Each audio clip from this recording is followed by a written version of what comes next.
Welcome, everyone. Can you hear me okay? Okay, great. My name's Bryn Durgan, and I'm the Director of Programming here at Bookstore One. Thanks for joining us in the loft today when earlier the weather was just begging everyone to stay inside, in bed, with a book, all this rain. But it's so nice to see such a wonderful turnout. I know so many of you have been here plenty of times before, but if this happens to be your first time, I hope it's not your last.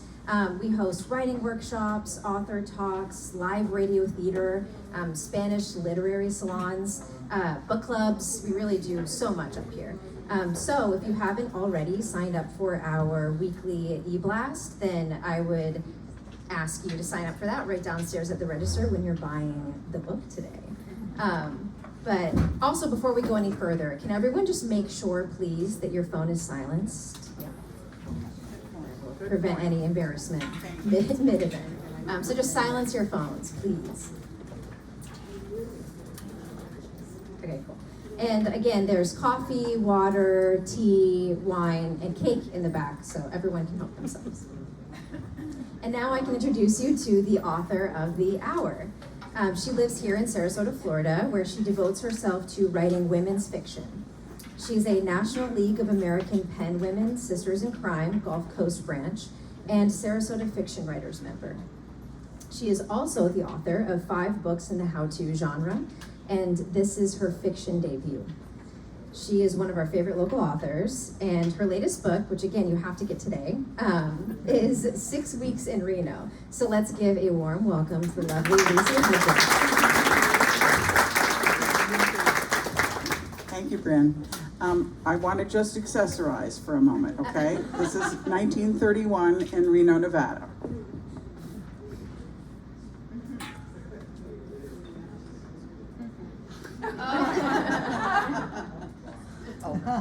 Lucy makes me feel ill-prepared. Setting the stage. Yes, exactly. Put these little guys on. Oh. No, everybody has. But you know, a lady didn't go out without gloves.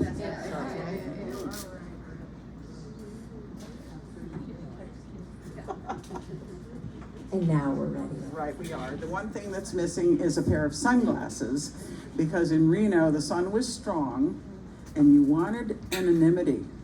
You didn't want anyone to know you were there, because it was very shocking and very scandalous. Okay, so we're gonna do a quick Q&A and then we will invite some audience questions. So if you think of something while we're talking, just save it and we'll get to you later. So first, we can start off by telling us a little bit about what inspired you to write this book, 6 Weeks in Reno. Well, you were about to say. This is my grandmother's story. I own that right out loud. And I was blessed to live only 20 minutes north of my grandmother, outside of Chicago. She and Granddad lived in Evanston. And so in the proverbial 50s way, we probably had dinner with them every Sunday, and we probably had Thanksgiving at their house, Christmas at mine, as I recall. And as mothers and daughters do, one day I think my mother was pissed at her mother. I was 15 and a sophomore in high school, and I always thought Grandma had been the merry widow. She had married a man 20 years her senior, and I just figured she died and she got another husband, Granddad, who I endured. My mother said, actually, your grandmother went to Reno. Well, at 15 and a sophomore in high school, I was shocked. So I decided to carry that with me and then to learn more, because I thought there's got to be a story there. And I took myself to Reno for 4 days and 3 nights. I went to the Historical Society. I went to the Rare Book Library at the University of Nevada at Reno, which is an amazing school, and learned a lot. I also went to the town clerk, and I said, I want a copy of that divorce decree. It's on microfiche. It'll take a long time. It'll cost you $6. I didn't say, I don't care if it costs me $60. I want a copy of that piece of paper. And so I have it in my files, but I just wanted to make sure it was real. And in 1931, this was scandalous for mafia malls and Hollywood starlets. So you touched on the research process of the Yes. writing process. Can you tell us anything that you uncovered that was unexpected or surprising? Well, good question. It was fascinating to be in the Historical Society, and the original one-armed bandits, you know, Yeah. they were as big as a gas pump. I mean, they were just enormous. And of course, now they're the size of a laptop, and they're on every tabletop in every airport if you go into Nevada. So what else was surprising? I think I learned that in addition to lowering the divorce residency requirement to 6 weeks, it had been 6 months, the legislature also legalized gambling. So all of the ladies that were coming to get divorced, the guys were coming to gamble. And that was okay. They kept them separate. They were in separate buildings, and ladies did not go there unless they were ladies of the night. And some situations had the gambling on the second floor. That was the only way it could be allowed. And so you have the Deep Depression, you have Prohibition, because when Grandma goes to the dance halls and the waiter says to her, "Is that lemonade with gin or without?" In the early innings, she always said, "Without." Towards the end, she said with. But, you know, the speakeasies were alive and well in Reno, too. So you had the Deep Depression, except not in Reno, because of the 6-weekers that were coming in droves. And also the Clark Gable and friends were coming up from Hollywood on the weekend to gamble. And it was a happening place, and the casinos were paying their entertainment taxes. So they were paving roads and building schools, and Reno was becoming a really decent place. It's a very, very old mining town, silver and gold and iron ore. And let me tell you, back in those days, it was a rough place. I mean, you've heard about things in the gold rush and stuff like that, but it was not a place you'd want to go. But then there's a wonderful book written by a friend of mine called Reno's Big Gamble. And that was the decision to legalize gambling. Now, of course, this was long before there was even a speck in anybody's eye for Las Vegas. Las Vegas was a desert. So. Okay, and now why don't we start, since I know your book just came out, so I'm sure many of you have not yet read it, so why don't you share one of your short favorite passages of the book? Well, this may be a surprise. Let's see. I think if we think of the phenomenon of a dust storm as Oklahoma. Not so much. Halfway through dinner, the eeriest sound I have ever heard interrupts our conversations. A whirring that changes from a low moan to a higher pitched screech. If I believed in ghosts, this is what I think they would sound like. We looked anxiously at Arthur, the owner of the ranch. Little Hawk, he roars, jumping up the windows. The 2 men run out the back door, the 4 cowboys following. "What's happening?" Beatrice says to Ramona, the owner of the ranch, her eyes flashing panic. "It's a dust storm," Ramona says. "The men will board up the windows so we don't lose them. Please go up to your rooms, shut yours tight. Neppy and I will help you." As she stands, she adds, "and there will be a lot of dust." We scurry to our rooms and do as Ramona has directed. Hold on. From my north window, I see a menacing cloud rise from the ground like a geyser and creep eastward. My whole body shudders as I fasten the window locks and draw the curtains. I put on my green sweater to fend off a new chill. Back at the dinner table, we pick at our cold food in silence. Arthur, perspiration running from his sideburns, tells us the obvious. There will be no rides into town tonight. The sound of hammering pounds on my nerves. Beatrice, the whites of her eyes as large as moons, wrings her hands. She's the one who's very dramatic. Arthur glances at Ramona, who remains mute. Jerry, the range rider, comes into the dining room, mopping his face with his bandana. "All boards in place, boss." "What about this Selena?" She's one of the six-weekers who's in town. I ask. "She has been in town all afternoon,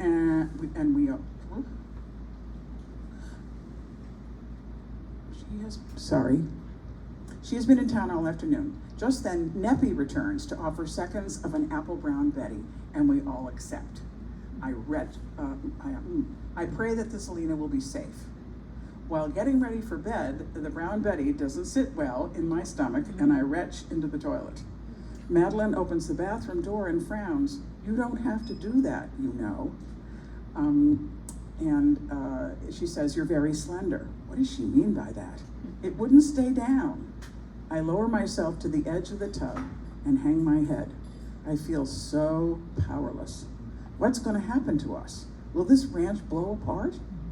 Madeline takes a washcloth, runs it under cool water, and presses it to my cheeks and forehead. I know what it is to be gripped by fear. A little dust is nothing compared to the fists of my husband. So they all have a story. But dust storms were alive and well in Reno. Yeah, that's so powerful. And also, you know, you've experienced hurricanes, but you haven't experienced a dust storm. But I wonder how you balance historical accuracy with telling an entertaining story. Well, I'm very careful, and I was spent a lot of time in newspaper archives in the University of Reno at Nevada, their rare book library, and they had gobs of things. And I read the stories from the Evening Gazette and the morning paper and so on and so forth, and they were accurate. I came back with menus from the cafe. You got a chicken dinner for $1, and so anyway, and here's how the dance halls worked. The ladies got rides into town twice a day. After breakfast, go in and shop, get your hair done, get a manicure, whatever, and then they would do whatever they were going to do for lunch and come back. Then after dinner at the ranch, they would get another ride back in if they wanted. And then they had to meet at the post office later in the evening and hitch a ride back to the ranch with one of the cowboys or something. Now the cowboys are the range riders, and they spend all day working very hard and riding hard, but they clean up in the bunkhouse and shower and shave and put on aftershave and go into the dance halls to dance with the 6-weekers. The idea is keep them dancing, keep them thirsty, and it's all very harmless. At first, my protagonist, Evelyn, I would no more go to a dance hall without chaperones. I mean, this is a very proper, churchy, brought-up girl. But eventually she caves, and her seatmate from the train ride west says, Evelyn, it's just a dance. So I'm wondering what parallels you see between the challenges that your characters face in the book and the challenges that women face today. Good question. In those days, daughters did what their mothers said, as my grandmother married a man 20 years her senior who she didn't love, and tried to return the ring, but was not successful. I think a lot of it has to do with what will the neighbors think. We're a little better about that now. Societal expectations. Exactly. And I think the reason that so many women went to Reno, and the guys did go too, but let's face it, in the 1930s, the women were the homemakers at home. The guys, if they had a job, were still working, and so the women were free to go. So thank goodness. And then what also made a mystery for me is we know that the coasts, the East Coast and the West Coast, have always been slightly more liberal than the middle, but everybody who came to Reno was from Boston, New York, and Philadelphia. And I'm thinking, there's no unhappy people in Kansas? I mean, really, and so it was very, very much the New England and so on, and of course, Hollywood. So that's just the way it was. Now, they did stay in divorce ranches. Again, the peak of the Depression, the price of beef is in the toilet, and the ranchers are hanging on by their toenails by renting their guest rooms to the 6-weekers. Okay, they take their responsibilities very seriously. When they arrive from the train station, they fill out a form that becomes their affidavit to say that yes, they have stayed at this divorce ranch for 6 weeks and a day, and they will present that to the judge when they go to court. So the ranch owners take their responsibilities very seriously. Now, the book also describes, I think, a lot of female friendship. Yes. Yeah, so can you talk a little bit about that? Well, the ladies do bond, and there are expectations. Evelyn would like to get very close to Thessalina because Thessalina is very aristocratic and very attractive and very beautiful, and Evelyn thinks, this is the pal I want here. And it turns out not to be the case. She bonds with Madeline Abel, who comes from New York City, and her parents were in real estate, and she's very knowledgeable. She's the one who's running from her husband's fists. And then there's Beatrice, who is, she gesticulates like this. She's very much of an actress. And she's running from her husband, who was a womanizer. But she is terrified of being alone. Absolutely terrified. Now, Evelyn can't wait to be alone. So her husband, what happened to him was he lost his job 5 years into the marriage, and they had to move back in with her parents. He never worked again. And this is long before the crash in '29. He became a broken man and very depressed and stayed in a dark room. And she lost respect for him. So when her parents died and left her a little bit of money, and the Nevada legislature reduced the residence requirement from 6 months to 6 weeks, she's sitting in the hairdresser in Hackensack and reading the Trenton Times, and she thinks, I can get free. And so she does. I'm also wondering what the path was for you, how that experience was changing genres, going from how-to to historical fiction and building these characters, which you've done so beautifully. Well, thank you. There was a big gap. The last nonfiction title was 2002, and we're in 2025, so that's a big gap. And these ideas were going around in my head, and ideas do go around in my head. I write them down. I don't lose them. They don't go down the shower drain, and sometimes things happen with them, and sometimes they don't. I'm finding that I'm writing family stories. This was my grandmother. And now here's the nice part, and you should take this with you to the end of the book, because she does marry granddad and lives very happily ever after. So, and first husband does pass away at a young age. So that's the only granddad I ever knew. So anyway, and I think also, where was I going? I can't remember where I was going, but go ahead. That's okay. Since so many of you have not yet read the book, to give everyone an idea, you described the characters, but if this book were to be adapted into a movie, which I think would be a great idea. From your mouth to God's ears. Yeah. Hollywood will watch this YouTube video, I'm sure. Who would you cast as to play the main character? I've thought about this a lot, and do volunteer your suggestions, because Evelyn was 39 years old when she went. I'm very fond of this cover. This cover was made by Lake Union, which is the imprint of Amazon, and I love it because she has a vulnerability to her. She's an Eastern girl. There she is with her in front of the desert and a rather ramshackle barn on the left. And I'm thinking, she's a fish out of water, and boy does she feel that way in the beginning. So, Who would be her? I've thought of people like Renee Zellweger. Now I think she's too old. Yeah. Sorry. How about Sutton Foster, who's in the Netflix series Yes. Younger? Yes. And she's really attractive. I could see that. Yeah. Huh? Too skinny? Yeah, she is very skinny. I hate her.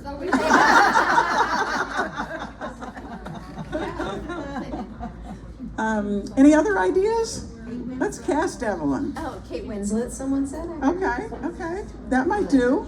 Yes. My agent has retained the film rights. I have to ask her what she's up to. Yeah, right. Yes. Okay, what questions do you have? Just raise your hand. Okay, we'll go over there. Yes. Go ahead. Thank you. for divorce? Oh, very good question. What were the grounds for divorce was the question. The point is that this was a no-fault divorce, okay? So now all 50 states have some form of no-fault divorce. But back in the day, what actually happened was the spouse agreed not to oppose. And indeed, Mr. Henderson signed a power of attorney over to Evelyn, and that's what she brought to Reno. Okay, so this was 6 weeks and no questions asked. If you had custody issues, if you had support issues, then you slogged it through the courts. Not at all different from today. But this was a quickie, no-fault divorce. Yes, Terry? Let's say, assume you had support issues. The husband doesn't, he just gives an affidavit, he doesn't show up. Does he have to then come to Nevada and contest those issues? Or does he basically have a default judgment entered against? Good question, and asked by a lawyer. Honestly, I don't think this marriage would dissolve in Reno. I just don't. I don't think it would. If there were custody or financial issues, that would have to be worked out in the courts and would take years. But this is the hard stuff that, like, to get right in a book. Oh, You know, yes, it's it tricky. is, very definitely. And these were the questions that I asked in the courthouse. I was able to go to the train station, and God bless Reno, they did not tear down the old one, they built a new one right next door to it. So I saw where they all came in and looked, oh, now where do I go? And, yes? Did you find any cases where divorces were denied other than for the 6 week? Good question. Or the husband or the spouse not submitting an affidavit? You know what, that's something that bears researching. Nothing came to my attention, okay? All my characters in the book get their divorce. Now let me tell you about the men that rode the train west with the ladies. They did come. And I remember Evelyn thinking, isn't that lovely of William to accompany Adelaide on this journey to Reno? It wasn't a cousin, it was her next husband. She goes into the court to get divorced, she skips into the chapel next door to get married. Making the most of her time there. That happened frequently. Yeah. What other questions? Go ahead. First, your description, I've read up to chapter 6, I just started last night. Good. And I'm really enjoying it. Thanks, Mom. And your description is so vivid. I can see the train station, the train itself, the women, and just the whole environment. My question is this, that was 6 months before when you went to Reno. Right. Then it was 6 weeks in 1931. Today it's nothing. That's Just right. go. Yes, that's right. So you've done historical study. What made the changes?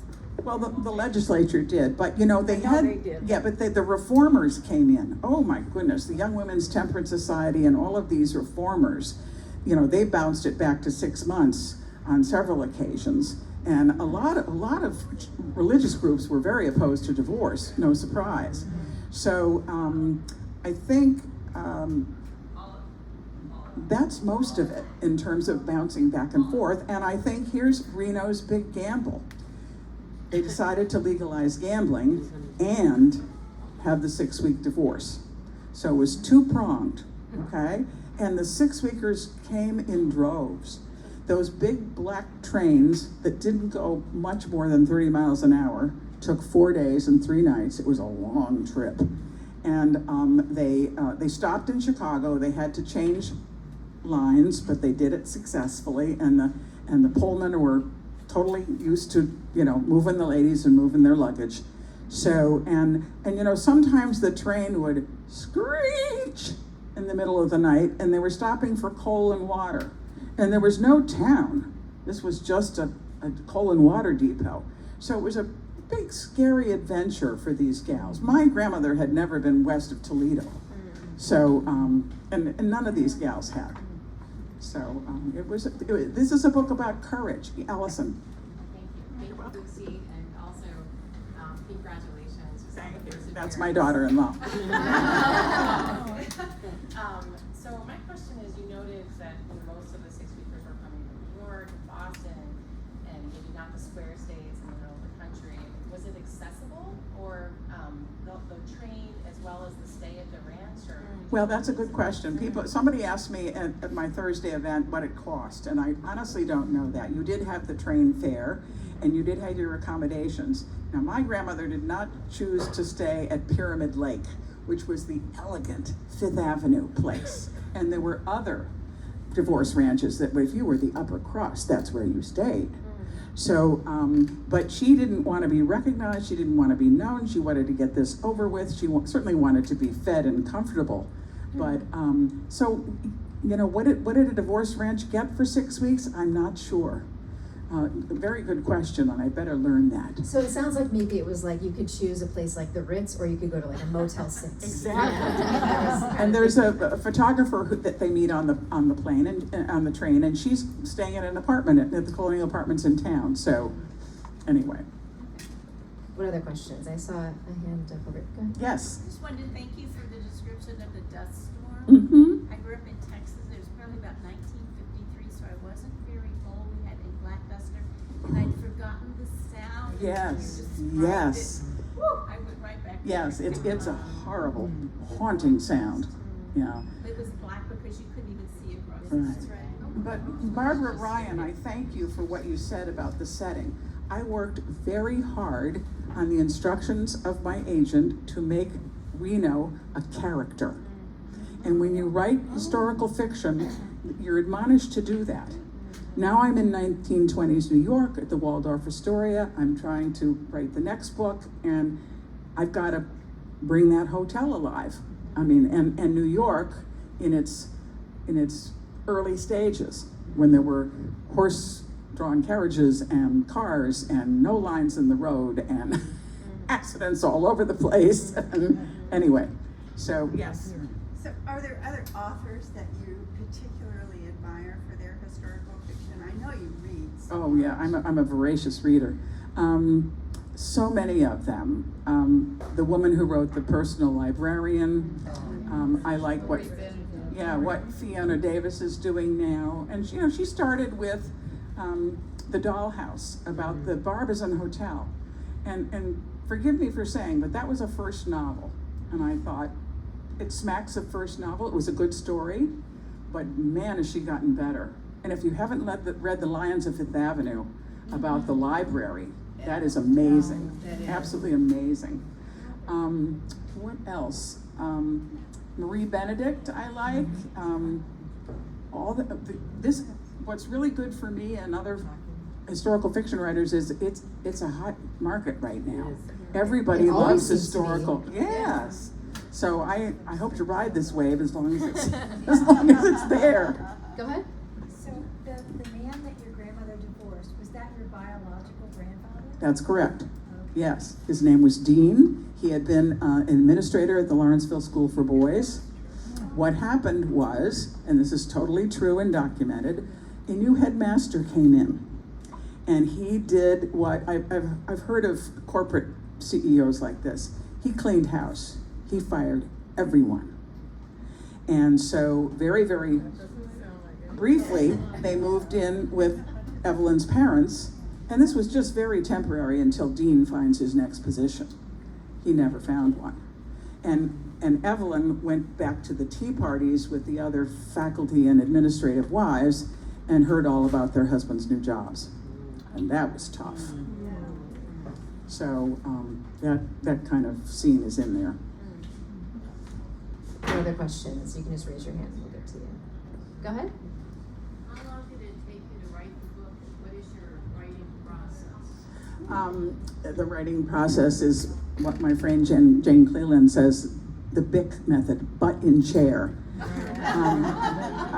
I write every day, 7 days a week, sometimes a paragraph, sometimes 10 pages. I'm in 2 critique groups, some of whom are here today. Cheryl's over there, and here are the girls from the Wendy group, and boy, we put ourselves through the paces. We read each other's stuff, we look at it closely, we critique, we always compliment, but we point out where it doesn't work. And this is worth its weight in gold to me, because you do need another pair of eyes.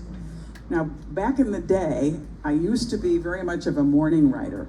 Now I write any time of the day. There is no, it's just kind of whenever the spirit moves me.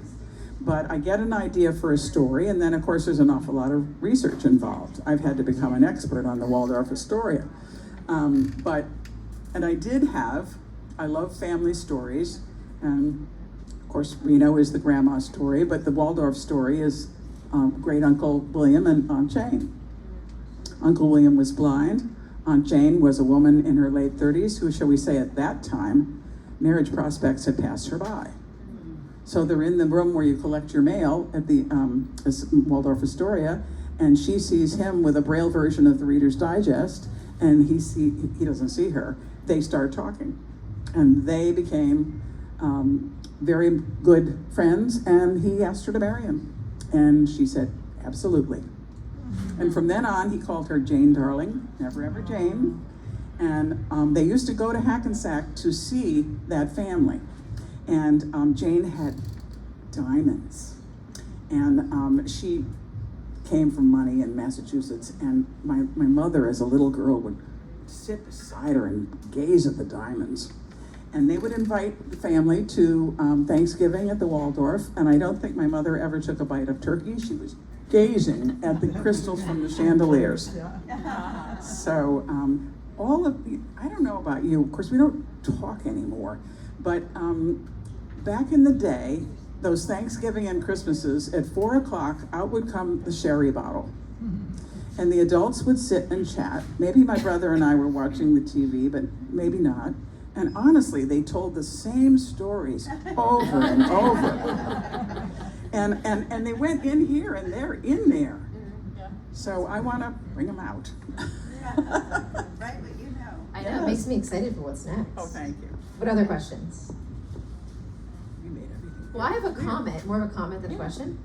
But in the book, we talked about how you explore female friendships so much. And when you were talking about your writing process, and so much of it does seem based in friendship and trust in other women in this case, right? And I think that's so important. And an event like we're having today just shows how you spent so much time writing this book. How long did it take you exactly? A couple of years, but it was in my head for 10. Right, exactly. But you never do it alone, even though you're the one writing. Ever. How it's Never, so important ever. to have community. So it's really, really wonderful to see so many people come and support it. And now I'm more up to speed. I'm halfway through the Waldorf one. I have 150 more pages to go, and I know where I'm going. And here's a writer's dilemma. I got myself into a trough. I got off to about page 120, and I thought, well, I'm done. And I thought, oh no, you're not. You got to double this at least.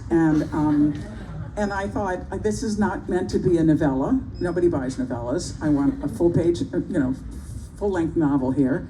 And I had to really dig deep and do a lot of personal brainstorming to come up with the second half. And I think it's going to work, but I needed the other 200 pages. Now, will you continue? Will you turn back to nonfiction? Do you think, or you're on the historical fiction path? For now. One way. Yeah, until I run out of family stories. I think there's no end to those. That's right. Any other questions? Yeah, one more. Yes. Do you know your ending before you start writing? Yes. Do you know your ending before you start writing? What's Yes, the I do. question? And you should. Sometimes you start writing and you see where it goes, but in the process, eventually it should have clarity. So, anyway, just remember, ladies, the one thing I want you to take away is this is a book about courage. These ladies had balls. They really were very courageous to make this cross-country trip and to do this. She couldn't have done it if her parents were still alive. At the point when she wants to end her marriage and she goes into her mother's bedroom and says, I can't stand this anymore, he's not looking for work, I'm dying, I want a divorce. And her mother said to her, Evelyn, in this family, divorce is unthinkable. She shoved the family Bible into her hands and said, remember your vows. I mean, it was just not going to happen during the mother's lifetime. Yes? So did you interview your grandmother? No, I did not. So She was alive until I graduated college. She came to graduation. I have a classmate from Goucher College here. So, but she lived for a good long time. And, but no, I made it all up based on research. And those stories too, hearing the Yes. stories, right? Yes, I mean, I made up the characters, and yes, Ollie? You just reminded me, so your aunt and uncle, were those how you described their reaction to, your grandmother's decision? Well, you mean the one that's at the Waldorf? What aunt and uncle? No, just, the son and daughter. sisters the driving. way that they were accountable, Evelyn was sort of holding them accountable to trying to help the father, your grandfather. Yes. Oh, you mean the adult children? Yeah. Here's the thing, when Evelyn goes to Reno, she has 2 kids in college. She does not have little skirt clingers that are toddlers. She married at 19 and had 2 babies right away. So she's 39, and she's got a daughter in junior college and a son at Penn. So that's not an issue. She does have to write to them and lay it out, which is hard for her. And the son deals with it reasonably. The daughter wants to drop out of school and take care of her father. And so, this is tough stuff. So, yes, Dale. How did she support herself? Well, How did she support herself was the question. she was a model, and she went back to it. She was a John Powers model. Does that ring a bell? Oh, yeah. Yeah, because he had a studio in Philadelphia and then in New York, and he also was very big in finding starlets for Hollywood. But my grandmother rocked the runway at Wanamaker's. Yeah, and with the organ playing and all of that. And so that figures a lot into it. She's used to having people admire her. She was a head turner. It was not unusual for men on Fifth Avenue to ask her what the time was or how to get to Penn Station. I mean, anything to engage this beautiful woman in conversation. So she wasn't confused. She was very much a lady. So, and it was a churchy family. Oh my God, the Dutch Reformed Church. They went to church 4 times on Sunday. And entertainment was sitting at the piano with my mother playing. She played by ear and singing hymns. I mean, that was Christian entertainment. Growing up, I could not go to a movie on Thanksgiving or Christmas or Sunday. And in Hackensack at that house, there was no food cooked. It had been prepared the day before. The sewing machine was closed up. There was no work on the Sabbath. So, this was hard and fast. If she knew how I live today. Go ahead. So, Outside of Reno, were other states awarding divorces? well, Nevada, the only time in the 30s, okay? Now, Mary Pickford, the Hollywood doll, she actually went to Midden, Nevada, wherever the heck that is, and she got her divorce. Now, you needed to have a sitting judge and a courthouse, so it couldn't just be a fly-by-night. But it's very interesting to get the history, because in the 1880s, you could go to Bismarck, South Dakota and get a divorce in 6 weeks. So, there were other states tried it. So, very interesting. The other thing is that when the Reno divorce residency was 6 months, you could go to old issues of Women's Circle or Home Companion, and you can see classified in ads in the back. Work while you get your divorce. Come and work, they had jobs for the ladies to go out there, because not everybody could just, willy-nilly go out for 6 months and twiddle their thumbs. And even 6 weeks weighs a little heavy on their hands. At one point, my grandmother says, "How many manicures can I have?" And she took to having lovely walks in the desert, which she grew to love. And shopping, how many how many tchotchkes can you have from the Old West? And now when she returned to Hackensack, and she was walking down Union Street where they lived, if someone was walking toward her, they crossed the street. She was a fallen woman. So I ask audiences, today, what can you think of that was so heinous that would cause you to cross the street? I mean, it was really wicked what she did. So, Yes, How ma'am. much did it cost, not their lodging, but did it cost anything no, to get the divorce? not really. She had her attorney prepare papers in New Jersey, and then she had somebody who checked them in Reno, and that was a one-shot. So I don't think those, it's no fault. It's no contest.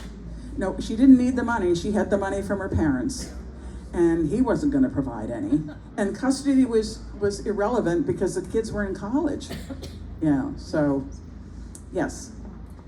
Since her husband hadn't been employed for 10 years Right.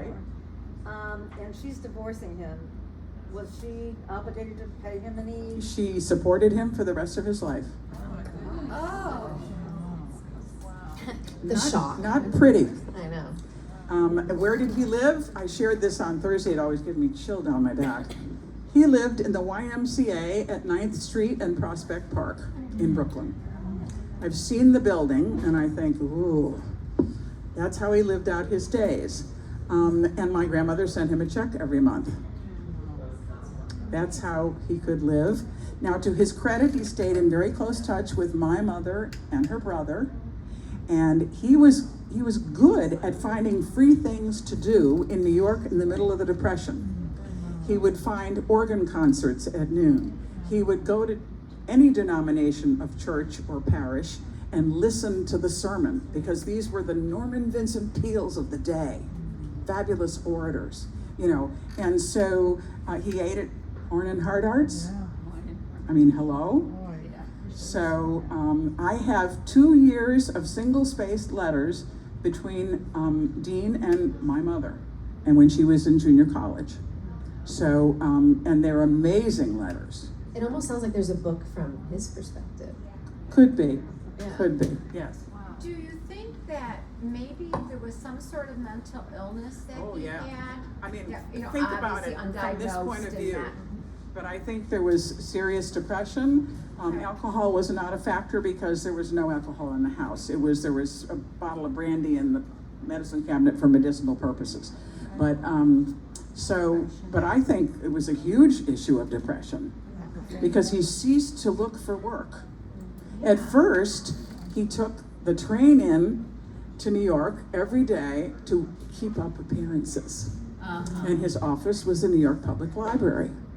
And there he looked up all of the prep schools and private schools all over the country.